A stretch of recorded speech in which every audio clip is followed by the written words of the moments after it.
Entonces, originalmente la literatura se centra únicamente en temas religiosos en forma y estilo europeos, porque claro, todos los que vienen de Holanda y de Inglaterra, huyendo de la influencia, porque vaya, si nos vamos un poquito para atrás, en 1500 y feria, es la separación de Lutero de la Iglesia Católica. Entonces, al tener la libre interpretación de la Biblia, entonces eso permite que cada persona lee la Biblia, no está de acuerdo con lo que dice Lutero, pongamos, porque era el único, y entonces decide apartarse y fundar otra iglesia. Entonces así empezamos y tenemos a John Knox en Escocia, está Uldarico Zwinglio en Suiza, está Calvino, etcétera. Entonces cada uno funda una iglesia distinta, pero lógicamente pronto empiezan las controversias entre todas esas iglesias. Como no tienen una sola obediencia, entonces cada quien espera que el otro piense igual que él. Entonces viene la persecución entre los protestantes y empieza la migración. Unos vienen de Inglaterra y otros vienen de Holanda. Acuérdense que en Inglaterra va a haber un periodo terrible después de Enrique VIII, María Tudor e Isabel I, que los católicos atacan a los protestantes y viceversa. Digo, ahí son los anglicanos. Pero entonces ellos se establecen en Estados Unidos. Y al establecerse en Estados Unidos, y esto es bien importante, ellos trasladan su cultura al nuevo continente. Todas las casas originalmente construidas que todavía se conservan divinas son el estilo de las casas de campo holandesas, porque lógicamente la gente que migra, la mayoría son campesinos. Entonces ellos establecen su estilo de vida, sus casas. Incluso yo me acuerdo que había lugares en que estaban hasta equipadas las casitas preciosas con aquellas alfombras que se hacen de trencitas de diferentes pedazos de tela y puestas en el suelo, en fin, una cosa bien bonita. Pero, lógicamente, las leyes son terriblemente estrictas. Es una cultura tan puritana, tan estricta, que tienen que meterse con el vestido. Lógicamente nadie se podía vestir de un color diferente que fuera el negro o el gris, porque esos eran los colores adecuados. Lo demás, si alguien se hubiera vestido de rojo, me imagino que hubiera sido decapitada en el acto. Luego las costumbres, y se metían hasta en los comportamientos privados. Lógicamente la literatura de este tiempo, como les digo, es como que uno está leyendo un catecismo o un teatro que no tiene prácticamente ningún atractivo. Los autores casi siempre son los mismos ministros protestantes que ahí establecen reglas, citas evangélicas y demás. El único libro a donde uno puede ver con exactitud detalles es en la obra escrita por Arthur Miller, el marido de la Marilyn Monroe, que lo escribe en 1960 y pico y que se llamó Crisol. ¿Por qué? Porque acuérdense que el crisol es ese aparato que se pone en las fundiciones para separar el oro de los otros metales impuros. Entonces él cuenta una historia que de veras tiene base de realidad. Por ejemplo, en castellano no se llamó Crisol, sino que las brujas de Salem.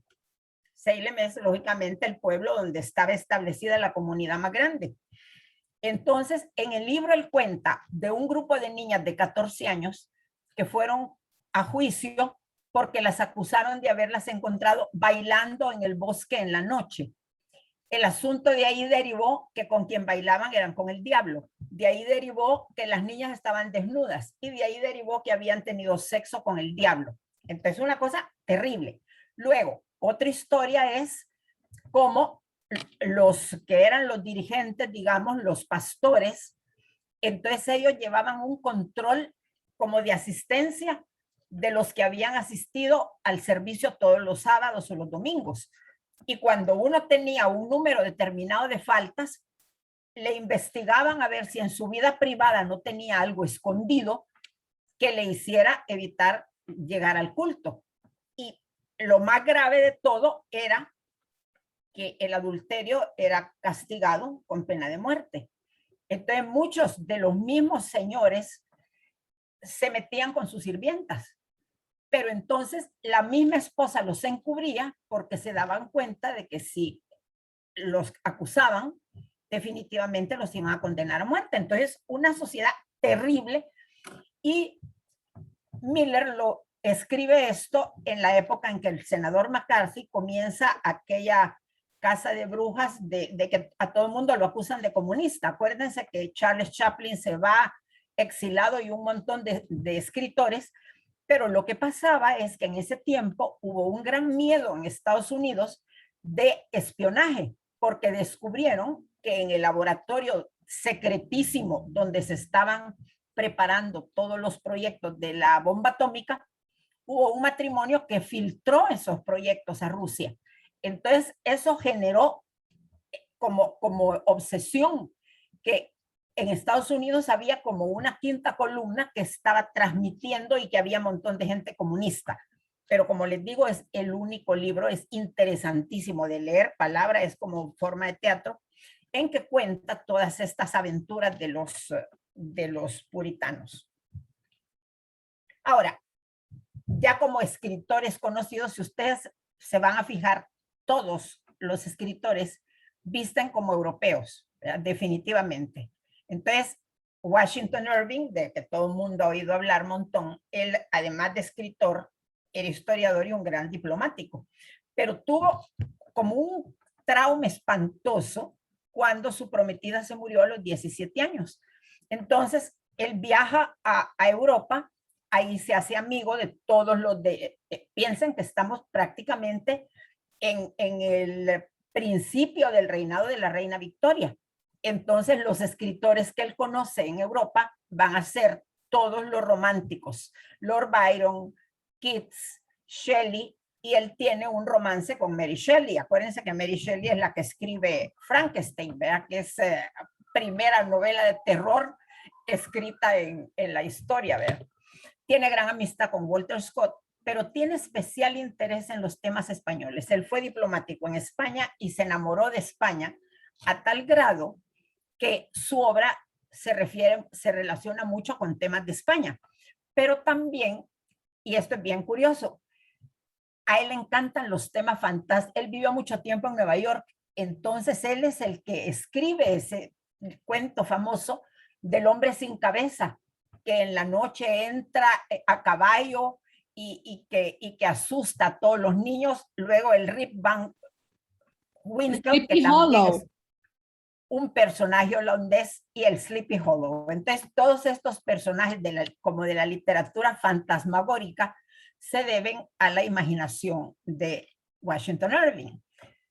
Pero, como les digo, a él encantó la historia de España, entonces investigó mucho en los archivos y de ahí salen estos libros fantásticos: los viajes de Colón, la conquista de Granada, los descubrimientos de los compañeros de Colón, pero por supuesto que su obra maestra es los cuentos de la Alhambra. Cuando él empieza a describir cómo es la Alhambra, cómo él la ve y todo, entonces la verdad que uno se fascina, ¿verdad? De leer a Washington Irving.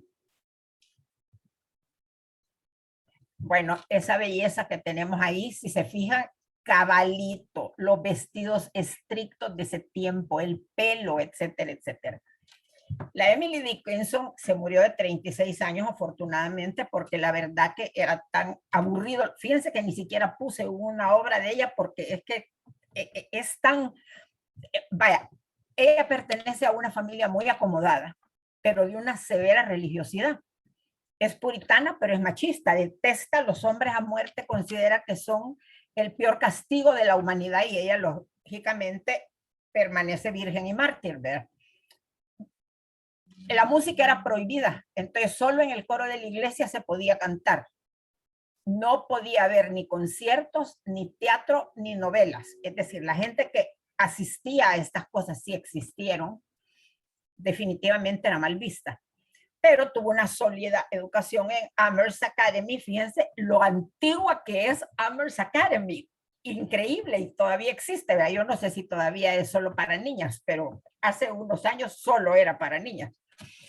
Pero su producción literaria permaneció oculta hasta después que se murió, y la verdad que tampoco es que ha tenido mucha difusión, ¿verdad?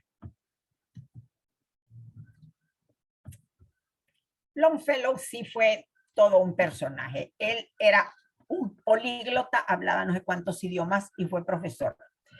Tragedia como en todos, su esposa Mary muere tras un aborto y la segunda esposa, Fanny, se muere porque se le quemó el vestido. Se acercó mucho a una candela, se le quemó el vestido y como acuérdense que eran aquellos vestidos enormes, no la pudieron sacar de en medio de ese traperío, ¿verdad? Pero sus novelas son simpatiquísimas porque reflejan mucho el estilo, vaya, la canción de Hiawatha, que ya meterse con los nativos americanos, ¿verdad? Porque Hiawatha es una india, ¿verdad? Cabalito, las películas de Walt Disney han resucitado la figura de las indias, como lo hizo Longfellow. Luego, el viaje de Paul Revere, que por supuesto, Paul Revere es uno de los grandes héroes de la independencia de los Estados Unidos, porque eran los que se reunían en Nueva Inglaterra entre Connecticut y Massachusetts, y entonces Paul Revere es el que funda el famoso Minuteman, el hombre del minuto, que dice que tenían que aprender a vestirse y estar listos con botas, con equipo, con todo en el momento en que lo llamaran, porque tenían que hacer algún ataque o alguna batalla. Entonces, en dos pueblitos de Massachusetts, simpaticísimos, está la estatua de Paul Revere, y estos dos pueblos son Concord y Lexington, porque gracias a la obra de Longfellow es que esto se difundió por todos los Estados Unidos. Y Evangelina, que es pues una novela romántica, pero quizás su aporte más grande a la literatura americana fueron sus traducciones, porque lo que se metió a traducir sí es difícil. Tradujo la Divina Comedia al inglés y luego las coplas de Jorge Manrique, sumamente difíciles porque las coplas de Jorge Manrique son una belleza en castellano, pero poder traducir el sentido de la copla y de poder mantener el verso, de veras se necesita genio, ¿verdad? Y este señor era genio. Está un poco chistoso, bien parecido el chico, ¿verdad? Pero fíjense que pues se murió, no tan jovencito, se murió de 60 años. Pero él vive en el ambiente puritano y en las costumbres de las primeras colonias. Sus novelas son moralistas, alegóricas al pecado, y siempre en sus novelas ocurre algún incidente misterioso, como que alguien desaparece, alguien que se le aparece el diablo, y luego, por supuesto, tremendamente ortodoxos y castigadores. Vaya, el cuento dos veces contados, pero el más conocido es La letra escarlata. Acuérdense de la mujer esta que va presa porque ha tenido está embarazada de uno que no es su marido, pero no la condenan a muerte por el embarazo. Entonces da a luz en la cárcel y después, para que cuide a su niño, le dan el indulto, pero tiene que pasar el resto de su vida encima del vestido negro que usan normal, una letra roja A, que quiere decir adúltera, y tiene que ir tocando una campanita para que la gente se aparte y no se contamine con el pecado. ¿Se imaginan qué espanto? Y luego una novela muy simpática es La casa de los siete techos. Todavía está en Salem la casa original en que él se inspiró para escribir esta novela. Divina, con sus siete techos y todo lo demás. Bueno, este señor es el más conocido de todos los escritores americanos, posiblemente, ¿verdad? Porque tiene una vida tremenda, ¿verdad? Si se dan cuenta, se murió de 40 años. Fue un hijo adoptivo, los papás no lo aguantaron en su casa y lo internaron. Los internados pues no eran como elegantes boarding school, sino que eran definitivamente como correccionales. Se fugó de ahí, para colmo de males, se casa y la esposa se le muere bien pronto, y entonces él empieza a leer mucho a Lord Byron, que también es otro poeta tremendamente pesimista, porque Lord Byron, a pesar que era un hombre muy guapo, era cojo. Entonces a él este complejo le duró toda la vida. Pero su influencia más macabra fue Baudelaire. Baudelaire es este escritor francés, poeta, que termina suicidándose, que es medio homosexual y se siente rechazado por la gente de esa época. Entonces él comienza Poe una vida de pobreza, de vicios, empieza a beber, también con drogas y todo, pero eso no le quita su gran capacidad. Vaya, sus novelas patéticas, acuérdense ustedes, la casa de Usher, La muerte escarlata, el casquete de amontillado, bueno, cada uno es peor que el anterior, El gato negro, pero lo que sí es una obra de arte es su poesía, El cuervo. Hay una traducción al castellano espectacular, porque no sé quién es el autor, creo que es un argentino, pero la traducción es tan buena que aún el verso en castellano tiene sentido totalmente, porque ha seguido la misma métrica y la misma rima. El cuervo, Poe lo pone como que, vaya, la novia que a él se le murió, él se refiere a ella como Leonor a veces y otras veces como Annabel Lee. Entonces, en Leonor, él dice que está sentado en su casa, en lo oscuro, y va describiendo los muebles, así todos lóbregos, y de repente entra un cuervo y se para en una de las estatuas que él tiene. Entonces él siente siempre que el cuervo le repite, nunca más, nunca más, no penses en Leonor, nunca más, no va a volver. Entonces toda la poesía va a lo mismo, un recuerdo de Leonor y el nunca más, que es lo que él siente que el cuervo le está diciendo. Pero como les digo, sus novelas son llenas de horror, de un mundo sombrío, desquiciado, ingrato. Acuérdense de la muerte escarlata, que cuenta la historia de este pueblo a donde hay una gran peste y entonces el rey o el príncipe hace como un retiro con sus amistades en un lugar aparte, es la misma historia del Decamerón, por supuesto, y entonces ahí viven con fiestas y comilonas y de todo y no les llega la peste, pero una noche decide hacer una fiesta de disfraces y entonces todos se disfrazan y de repente uno aparece con una cosa blanca encima y con los puntos rojos de la muerte escarlata. Entonces a todos les da cólera, qué manera de bromear más terrible, ¿verdad? Pero lo más dramático es cuando le piden que se quite el sudario que tiene encima y de veras es un infectado de la muerte escarlata que se ha ido a meter para contagiarlos a todos que han sido tan egoístas. Pero la verdad que es terrible cómo va contando, porque lo mezcla con la música, con el decorado, con la comida, en fin. De veras que en lo terrible es un genio, ¿verdad? Esta señora simpaticísima, pero les cuento que esta señora solo se estudiaba en Estados Unidos, en el norte.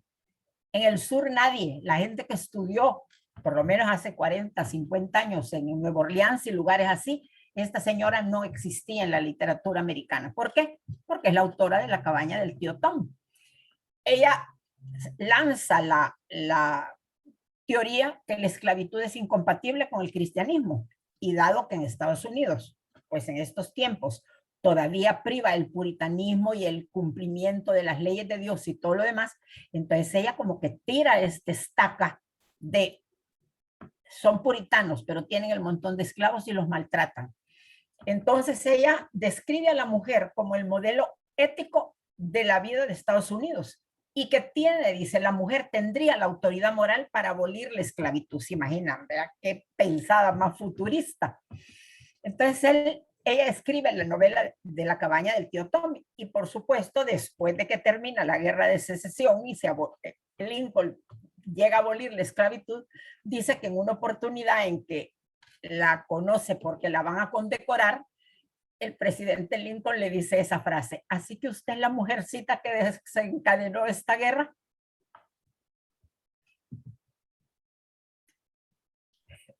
Tere, perdón. Hola. Yo no sé si vieron la película El Rey y yo. Ay, sí. Divina. Entonces ahí sale también versión tailandesa, esto de la cabaña del tío Tom, y está lindísimo. O sea, habría que ver esa película otra vez porque la interpretación está bellísima. Cabal. Sí. Ahí es a donde el rey le dice que son los scientific dogs, ¿te acordás? Sí, sí, Que cabal, Simon sí. of Legree corriendo y la, ay no, divino, la representación del tío. Lindísima. Sí, sí. Linda, linda. Sí, bellísima. Bueno, este señor es todo un aventurero, aunque tiene cara de diplomático, ¿verdad? Él viajó en barcos balleneros toda su vida. Miren, cuando uno lee Moby Dick, te das cuenta de lo que es un barco ballenero. Es que es una cosa increíble, increíble. Son unos monstruos. Vaya, un barco ballenero es algo así como una pipa de las que trasladan gasolina y cosas así. ¿Por qué? Porque la ballena la capturan en alta mar y la destrozan en alta mar. Le sacan todo el aceite y lo trasladan al barco y después van con los cortes de la carne y luego tienen que llevar hasta el esqueleto, porque hasta el esqueleto lo ocupan. Entonces, claro, la lucha por capturar a la ballena, porque es a puro arpón. Entonces, no sé cuántos arpones tienen que usar para que la ballena se muera, ahí aguantar los coletazos y todo. La industria ballenera tuvo mucho éxito en Sudamérica, en los países que están alrededor del Río de la Plata, Argentina, Uruguay y Paraguay, porque la industria del aceite de ballena era extraordinaria. Incluso había muchas compañías gringas que tenían toda una flota de balleneros ahí en Sudamérica. Entonces, este hombre pues viajó mucho en barcos balleneros, le tocó caer en manos de caníbales, es que esto es increíble, y escribió estas tres novelas, Taipei, Homo y Moby Dick. Moby Dick es esa ballena blanca que la describe como un monstruo terrible, y es su obra maestra porque es la lucha del hombre contra la naturaleza para poder dominar a este animal. Y entre las cosas curiosas de su vida, acuérdense que Manuela Sáenz, la amante de Bolívar, después que muere Bolívar, ella se retira al puerto de Callao, en el Perú. Y entonces, como ya es famosa por Bolívar, entonces ahí a ella la visita Herman Melville, que le interesa conocerla, la visita también José Garibaldi, que está en medio de luchar por la unidad italiana, y ella se convierte pues en un personaje de nivel internacional. ¿Vea? Entonces la visita de Herman Melville es interesante. Bueno, vamos a ir despacito a los del siglo XIX. Está Emerson, que es un libro ese que se llama Nature, que él trata de elevar el hombre al estado espiritual, porque según él está luchando contra el materialismo. Acuérdense que generalmente la historia de la humanidad es un péndulo, ¿verdad? Nos vamos al extremo del puritanismo y tira el péndulo para el otro lado y nos vamos al destape. Es bien difícil que el hombre se quede en un término medio porque le falta esa madurez. Entonces él lo que hace es tratar en el siglo XIX, principios y hasta casi el final, de recordar a los hombres el estado espiritual que también existe. Walt Whitman es más que nada un poeta, y su poeta más conocido, lógicamente, es Las hojas de grama. Ezra Pound, su poesía es sumamente compleja, hace referencia a otras artes que reflejan sus vivencias en Europa. No es, digamos, un poeta que nos hable de la realidad americana. Y T.S. Eliot, que ahí sí comenzamos ya como una especie de literatura de denuncia. Él dedica más que nada a la sociedad fragmentada y decadente, dice, de un mundo entre las dos guerras. Es que acuérdense que sí, él le toca vivir siendo todavía joven la Primera Guerra Mundial y después la Segunda. Entonces él trata de explicar el comportamiento de la sociedad en ese tiempo entre las dos guerras. Y aquí vemos la continuación de este estilo de denuncia. ¿Por qué? Porque estos escritores nos van a trasladar casi todos a la ciudad de Nueva York. Miren, cuando uno lee cómo era la ciudad de Nueva York en el siglo XIX, era una ciudad de gente riquísima, millonaria. La Quinta Avenida no tenía casas, tenía palacios, así palacios. La primera novela, La Edad de la Inocencia, acuérdense de la película divina, que era con quién era el hombre, no me acuerdo, pero ahí podemos ver la ópera, ahí había hipódromo, De ahí había salido la Jenny Churchill, la mamá de Churchill, porque su papá era uno de los fundadores de la Bolsa de Valores, del hipódromo, etcétera. Incluso hay unas novelas a donde cuenta de las malas costumbres de la sociedad.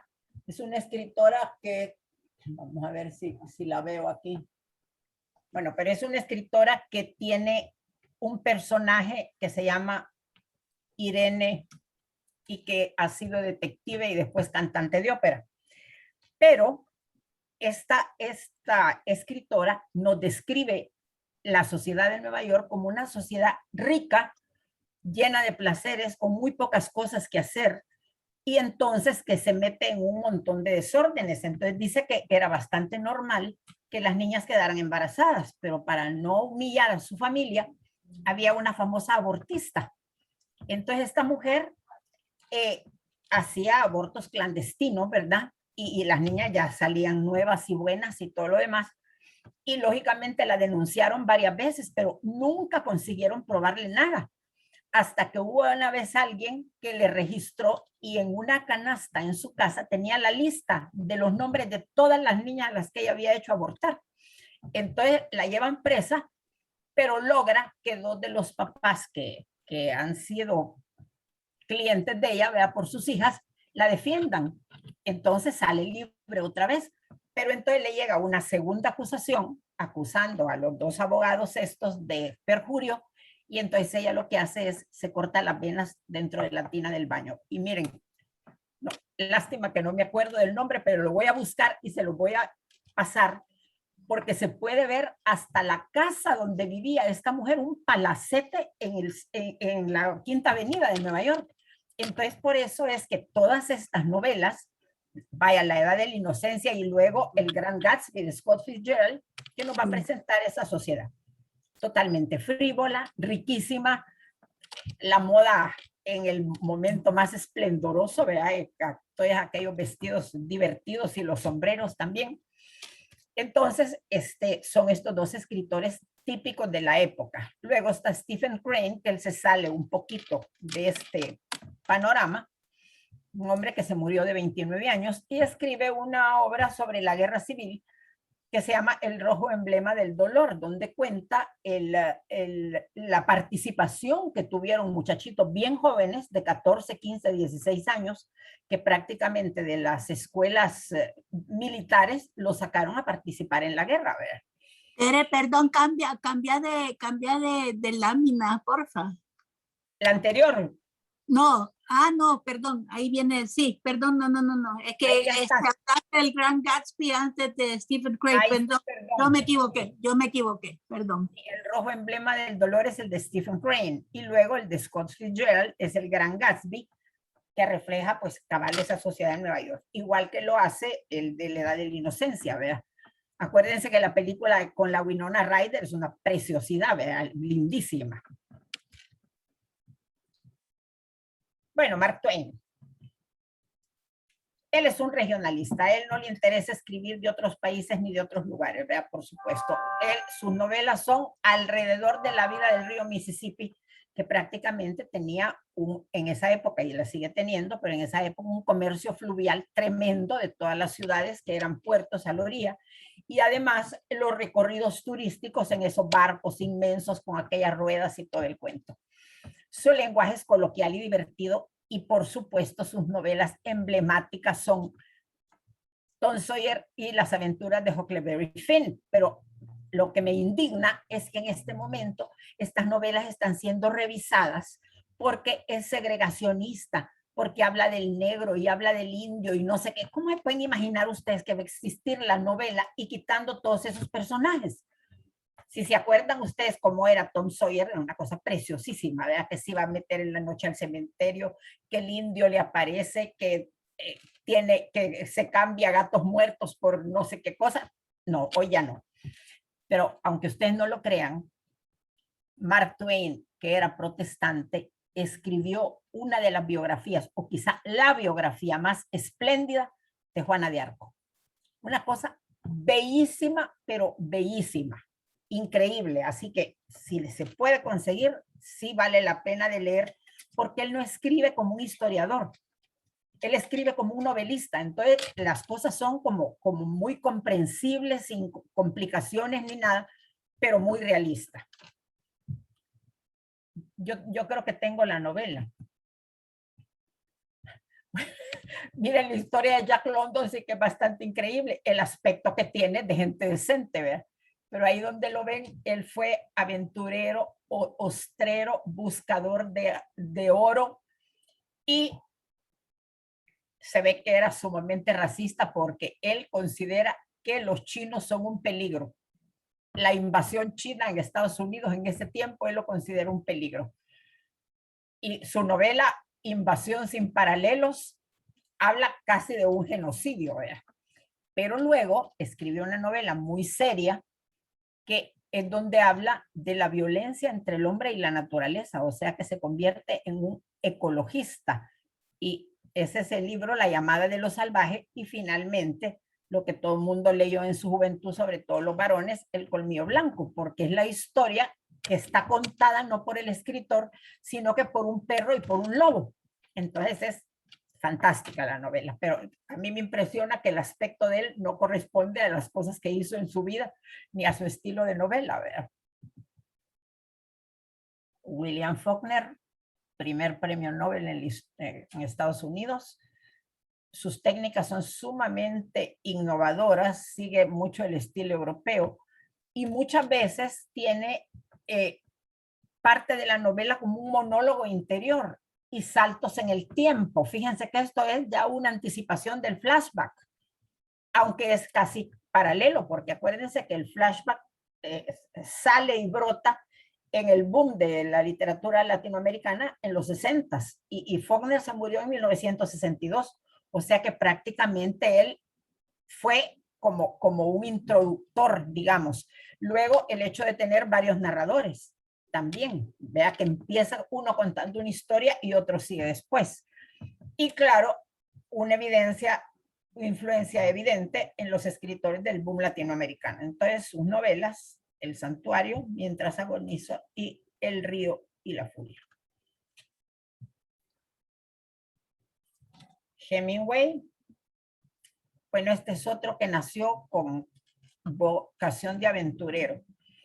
En la Primera Guerra Mundial trabajó como chofer de ambulancia, viajó por todos lados haciendo y deshaciendo, se casó como 4 veces, se entraba en unos periodos místicos y se convertía a la religión de la esposa, entonces fue católico, fue agnóstico, fue protestante, y en la Guerra Civil Española apoyó a los republicanos, o sea, el gobierno que estaba de tendencia socialista. Pero él se enamoró de España y de Cuba y tiene la característica que del lugar donde fue, escribe novelas relatando el estilo, la manera de vivir de las ciudades, y porque claro, él no es que solo llega, se instala a vivir. Entonces, por ejemplo, cuando la Guerra Civil Española, entonces él empieza a contar la historia de las brigadas rojas, de los guerrilleros, en el libro de Por quién doblan las campanas, que la película divina con la Ingrid Bergman y no me acuerdo si era Gary Cooper. Luego, en Cuba, que en Cuba todavía está el bar donde él se sentaba, el trago que él se tomaba, y ahí es a donde escribe El viejo y el mar, que es una de las novelas que menos gustan porque dicen que es bien aburrida, pero que se le necesita un poco a mí me encantó, pero yo me acuerdo que a mis alumnas la odiaban a muerte y no la querían ni leer, pero bueno.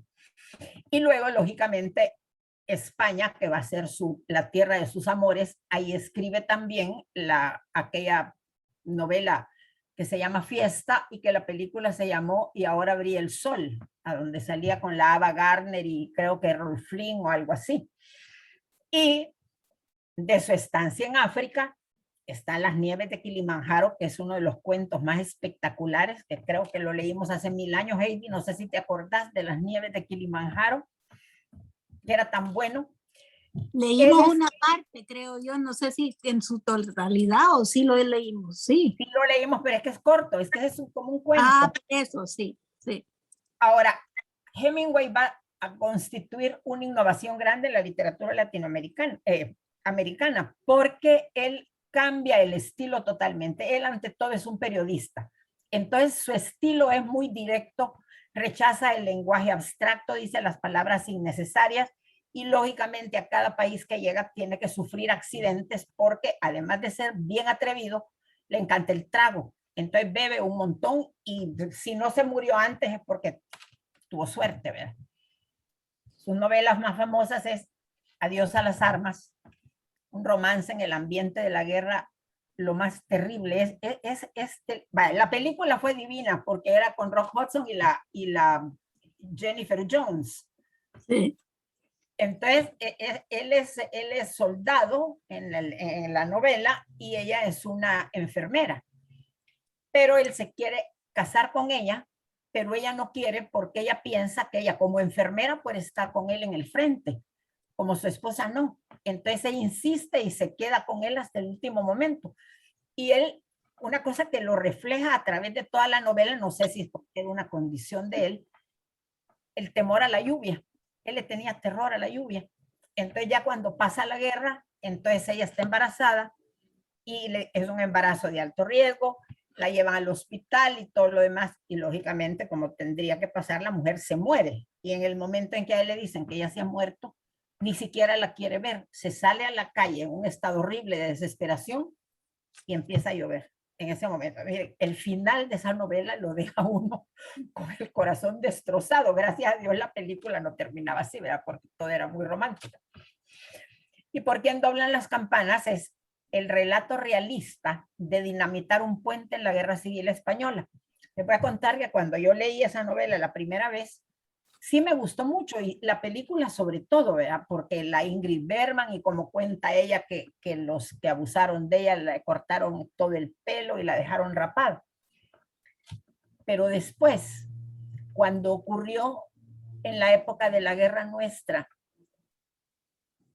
que dinamitaron los puentes del río Lempa y que los guerrilleros después contaron al detalle que habían traído hombres ranas de Francia para que pusieran las cargas de dinamita y cómo en el momento en que accionaron el dispositivo no estalló la dinamita y ellos sintieron como que el mundo se les caía y a los 30 segundos se desploma el puente. Miren, lo vi tan igual al relato de Hemingway, pero tan igual porque igualito también les pasa. Ellos van a dinamitar un puente y primero no funciona la carga. Ay, no, qué tristeza. Y la rabia mayor es que esto lo contaron en la época del frente como que era una gran acción heroica para bien del país. Bueno, Fiesta describe el ambiente taurino. A él le encantan los toros. Se entusiasma. En los Sanfermines se va a meter a carrerear adelante de los toros y luego le toca vivir un conflicto entre dos toreros famosos. Uno de ellos es Dominguín, conocido ampliamente porque es el papá de Miguel Bosé, ¿verdad? Pero que era de los grandes toreros de su época. Y luego el libro París era una fiesta, que es un libro póstumo porque fue publicado por su esposa después que él se había muerto. Ustedes saben que se suicidó, se dio un tiro en la boca con una escopeta en una cabaña que tenía y se había ido a vivir ya al final cuando había recorrido el mundo entero, entonces se fue a vivir ahí a esa casa que quedaba pegado a una reserva indígena. Entonces era bien inaccesible, digamos, que él en ese momento andaba buscando soledad, ya se ve. Este viejito simpático, amoroso, fundador de la poesía moderna. Él empieza a unir la naturaleza con las emociones humanas, divino cómo describe el otoño y cómo describe el invierno, y como que vive en un mundo trágico y resignado.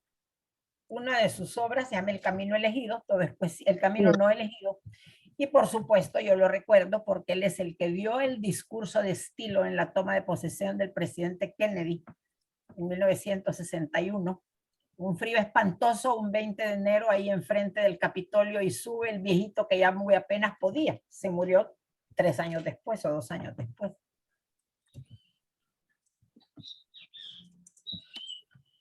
La Margaret Mitchell, ampliamente conocida porque es la autora de Lo que el viento se llevó. Pero ella tiene una historia tremendamente trágica. Su novio se murió durante la Primera Guerra Mundial. Y después, cuando empieza a ver la situación del sur de los Estados Unidos después de la guerra, entonces, porque por mucho que el siglo anterior hubiera sido la liberación de los esclavos, la situación del sur continúa tremenda. Entonces ella ve aquella situación tan tremenda, tan terrible, que se casa con un contrabandista para poder meter de contrabando comida y un montón de cosas que por la manera legal no se podía hacer porque había mucha burocracia. Entonces ella desarrolla todo ese gran negocio, digamos, del contrabando para poder ayudar a la gente que estaba sufriendo en la posguerra. Cuando llega la Segunda Guerra Mundial, resulta que se entera, se da cuenta que la Marina americana ha perdido una nave muy grande y muy importante. Entonces ella decide hacer una colecta y recoge 65 millones de dólares, que en ese tiempo, piensen lo que sería, para donarla a la Marina americana y reponer el barco que han perdido. Y después escribe Lo que el viento se llevó. Si ustedes se acuerdan de esa bellísima novela, bellísima película, el personaje de Red Butler es exactamente el contrabandista con el que ella se ha casado antes. ¿Por qué? Porque eso era Red Butler, un contrabandista. Acuérdense que él mete cigarros y ropa y de todo, ¿verdad? Desde Europa. Pero Lo que el viento se llevó tuvo una leyenda negra. A ella la atropelló un carro al salir de la premier de la película. La película se estrenó en el 1941 y ella la atropelló un carro o un coche, o van a saber, y se murió. Luego, de todos los artistas que ahí aparecieron, casi todos se murieron en un tiempo bien corto después del estreno de la película. La que sobrevivió hasta los 100 años fue la Olivia de Havilland, que se murió de 100 y pico de años, creo que este año.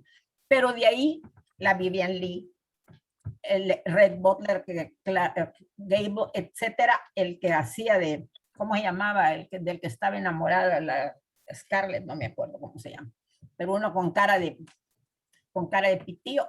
Todos esos se murieron, o sea que la novela como que nació con mala suerte, ¿verdad? Pero bueno, yo creo que es de las películas más maravillosamente bien hechas después de un libro, porque aunque cambia bastante la historia, porque lógicamente la película es larga, pero cambia. Scarlett O'Hara tiene otro marido más de los que salen en la película, ¿verdad? Pero sí, es toda una obra de arte relacionada con... Se llama Ashley Wilkes, ¿se acuerda? El que caía mal. Cabal. Ashley Wilkes es el personaje. Tiene razón, muy bien. Bueno, y esta es la última, que tiene mucho que ver con lo que estamos leyendo. To Kill a Mockingbird, que tiene como tema un abogado blanco que defiende a un negro acusado de matar a una blanca y es condenado el negro. Se refiere mucho a la época de la Gran Depresión en el mundo del sur, a valores familiares y a un gran sentido de la justicia. Y todavía cuando hice esta presentación, que fue hace días, dice, ve y pongo en centinela, que fue escrita antes de la anterior novela. La anterior novela fue publicada en el 2015, creo. Pero aquí hay una cosa interesante. Acuérdense que cuando ella escribió Matar un ruiseñor, nadie se la quiso publicar porque les pareció mala la novela. Hasta que al fin un director de una revista no muy importante le dijo que si le daba el capítulo 3, se la publicaba como cuento. Entonces ella entendió que el capítulo 3 era el que más valía y entonces tranquilamente lo extendió y eso es Matar un ruiseñor. Pero con los años, la hermana de ella encontró el resto de la novela, que es Ve y pon un centinela. Entonces ella tuvo éxito. Ahí todavía no sabía yo cuándo se iba a morir, pero creo que se murió el año pasado o algo así. No me acuerdo. Pero bueno, entonces ahí tienen ustedes hasta aquí la historia de la literatura americana. Si alguien se acuerda cuándo se murió la niña esta, entonces ya